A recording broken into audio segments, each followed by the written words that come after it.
Tu sais, ce que j'ai dit, c'est que nous sommes confrontés à la domination de la bureaucratie plutôt qu'au pouvoir du peuple, c'est-à-dire la démocratie. Nous voulons donc remettre le pouvoir entre les mains du peuple. Cela signifie essentiellement réduire la taille du gouvernement fédéral et diminuer les réglementations. Il y a eu beaucoup trop de règles imposées au fil du temps. C'est une conséquence inévitable d'une longue période de prospérité. On finit par accumuler toujours plus de lois et de règlements. La seule façon de se débarrasser de cet excès de règles est souvent la guerre, une sorte de guerre existentielle qui force à faire table rase pour éviter une défaite. Historiquement, la guerre a toujours été le moyen principal d'éliminer l'accumulation de lois et de règlements. Sans ce reset, chaque année, de nouvelles règles apparaissent jusqu'à ce que presque tout devienne interdit. Aujourd'hui, c'est exactement la situation. L'objectif est donc de réduire les règlements et les dépenses du gouvernement pour permettre à l'économie de croître plus vite. Peut-être que l'économie pourrait croître de 4 ou 5% en termes de production réelle de biens et de services utiles. De plus, les dépenses de l'État pourraient être réduites d'environ 3 ou 4% de l'économie, soit peut-être 1 000 milliards de dollars ou plus. Le résultat net serait l'absence d'inflation de 2025 à 2026, ce qui serait remarquable. Aussi, si le gouvernement américain s'endette un peu moins, ce qui me semble probable si le déficit chute à 2 000 ou 5 000 milliards, évidemment, les taux d'intérêt baisseraient de manière significative. Cela signifie que les paiements de prêts hypothécaires, de voitures, de cartes de crédit, d'étudiants et d'autres dettes seraient réduits. Je pense donc que cela profiterait à l'Américain moyen. Certaines mesures que nous prenons devraient aussi aider d'autres pays, car la nouvelle administration montre moins d'intérêt à intervenir dans leurs affaires. Souvent, les États-Unis se sont montrés trop pressants dans les affaires internationales, ce qui peut déplaire à certains. En général, il vaudrait mieux laisser chaque pays gérer ses affaires et agir comme des partenaires commerciaux ou prêteurs, plutôt que d'essayer d'imposer un changement de régime partout. Au lieu d'attendre qu'une guerre éclate, vous avez décidé de combattre la bureaucratie et le gouvernement? Oui. Avec le soutien et les directives du président Trump, nous réduisons la taille de la bureaucratie et éliminons les règles superflues. Il y a tellement d'agences et d'autorités qui se chevauchent que ça se gêne mutuellement. C'est un peu comme un match de sport où il y aurait plus d'arbitres que de joueurs. Le jeu deviendrait absurde si les joueurs ne pouvaient pas se passer le ballon sans heurter un arbitre. Aux États-Unis, il y a environ 450 agences fédérales, d'un type ou d'un autre. Cela fait beaucoup d'agences, presque en moyenne 2 par an depuis la création des États-Unis. Sérieusement, combien d'agences faut-il vraiment pour diriger un pays? Et comment garantir que les économies réalisées et les impacts positifs sur la vie des Américains ne soient pas annulés au bout de 4 ans? Le cycle semble généralement se renverser tous les 4 ans. Penses-tu que les changements seront assez profonds pour éviter ce retour en arrière? Existe-t-il un moyen de rendre ces progrès durables? À mon avis, il faut supprimer complètement certaines agences plutôt que d'en laisser une partie, car laisser un fragment permet facilement leur réapparition. C'est comme avec une mauvaise herbe. Si tu ne déracines pas complètement, elle repousse. En retirant entièrement la mauvaise herbe, elle peut repousser, mais ce sera plus difficile. Nous devons donc vraiment supprimer complètement certaines agences, car cela permettra d'aborder la bureaucratie à partir d'une base bien plus faible dans une nouvelle administration. C'est un pas dans la bonne direction. L'objectif global est de poser les bases d'une prospérité qui durera des décennies, voire des siècles. Cela prend du temps, mais je pense que nous pouvons renforcer considérablement les fondations des États-Unis grâce à l'automatisation, ce qui aidera grandement. De plus, certaines choses ne devraient tout simplement pas exister, elles sont vestigiales. Par exemple, beaucoup se sont penchés sur l'USAID. En examinant ces programmes, On se demande pourquoi ils existent vraiment et s'ils sont vraiment nécessaires. Il y a des organismes comme le National Endowment for Democracy, mais franchement, combien de démocratie peut-on réellement obtenir avec des moyens aussi dérisoires?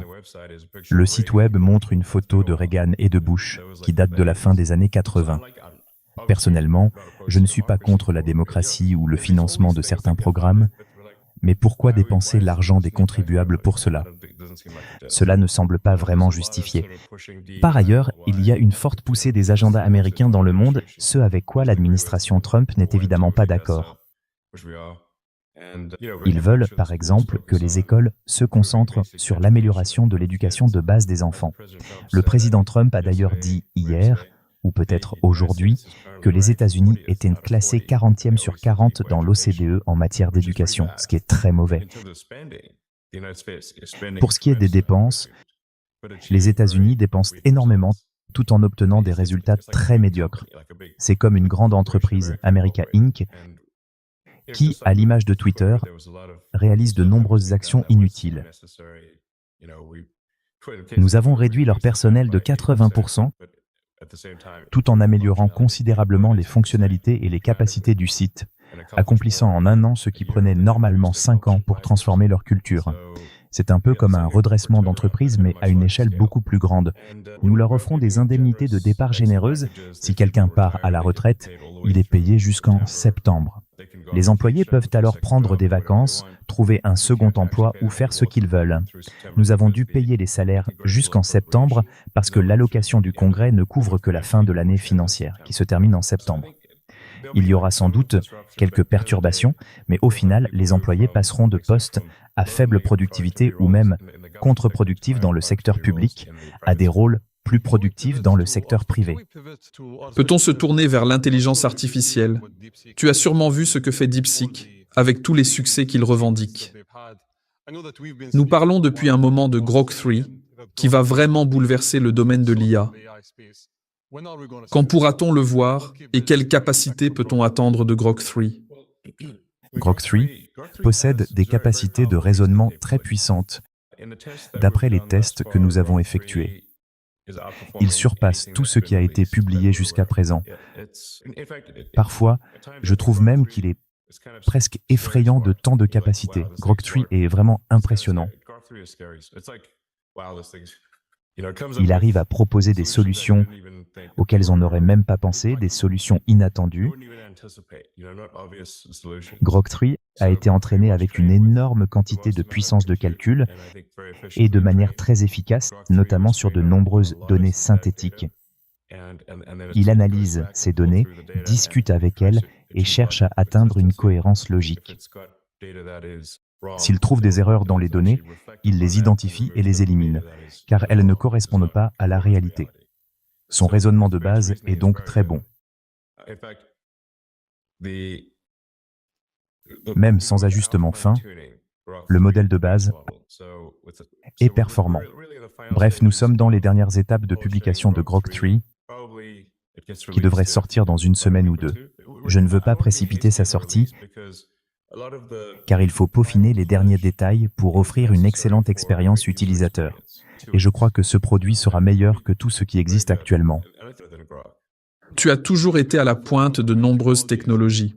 D'après toi, d'où viendront les plus grands retours économiques de ces modèles? Nous dépensons des milliards, et comme tu l'as déjà mentionné, c'est un peu comme un syndrome du joueur qui mise des milliards en espérant récolter des profits à la fin. D'après toi, où aura lieu le plus grand impact en termes de retour?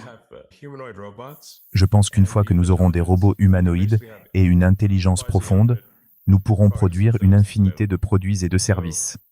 Avec Tesla, par exemple, qui construit le robot humanoïde le plus avancé, ces robots pourront être dirigés par des instructions précises, au niveau des ensembles de données. En d'autres termes, ils pourront fabriquer n'importe quel produit ou offrir n'importe quel service. Il n'y aura alors plus aucune limite à l'économie. L'argent pourrait même perdre de son sens. La production économique dépend de la productivité par habitant multipliée par le nombre de personnes ou de robots humanoïdes. Il n'y aura pas de limite significative au nombre de robots et ces robots pourront pratiquement tout faire. On aboutira alors à une situation de revenu élevé universel. où chacun aura accès à autant de produits et de services qu'il le souhaite, sauf pour quelques objets rares créés artificiellement comme une œuvre d'art unique. Pour tous les biens et services, ils seront accessibles à tous. Le monde sera donc très différent. Je recommande même aux gens de lire peut-être les livres de Jen Banks sur la culture, car l'argent est comme une base de données ou un système d'information pour répartir les ressources. Mais si les ressources ne sont pas rares, on se demande bien à quoi sert l'argent. As-tu vu le film Idiocratie? Oui. Alors, comment éviter que nous n'aboutissions à ce monde où l'argent n'est plus nécessaire? Si une IA peut penser pour nous et accomplir toutes ces tâches, et si nous dépendons de quelqu'un d'autre pour gérer la société et tout ce qui nous entoure, comment éviter un tel scénario sur le long terme? Je pense qu'idiocratie voulait dire que si ce sont toujours les moins intelligents qui se reproduisent et non les personnes intelligentes, alors tout le monde finira par être stupide. L'introduction du film, qui montre des personnes trop occupées par leur carrière pour avoir des enfants, et ils repoussent le fait d'avoir des enfants jusqu'au moment où ils sont trop âgés pour avoir des enfants. On entend souvent ces arguments. Peut-être nous dirigeons-nous vers une répartition bimodale, avec un petit groupe de personnes très intelligentes, comme dans un Brave New World à la Huxley, et une majorité dont l'intelligence progresse plus lentement, notamment en raison de modes de reproduction nouveaux qui n'existaient pas avant. Mais l'intelligence humaine sera dépassée par celle des machines.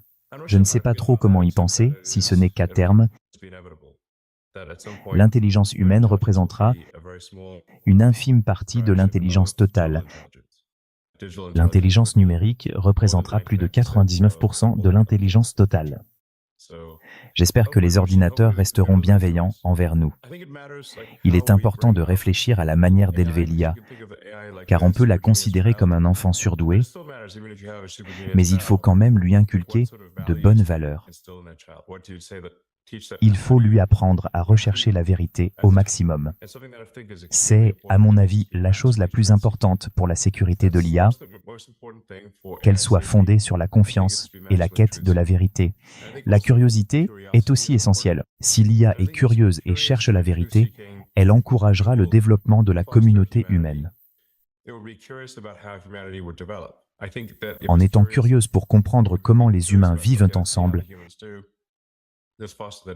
et en recherchant la vérité, nous pourrons éviter des issues dystopiques. Par exemple, quand Google Gemini a été programmé pour produire des résultats diversifiés même s'ils n'étaient pas vrais, il a été demandé de montrer une image des pères fondateurs des États-Unis et il a affiché une image d'un groupe de femmes diverses, ce qui n'était pas la réalité.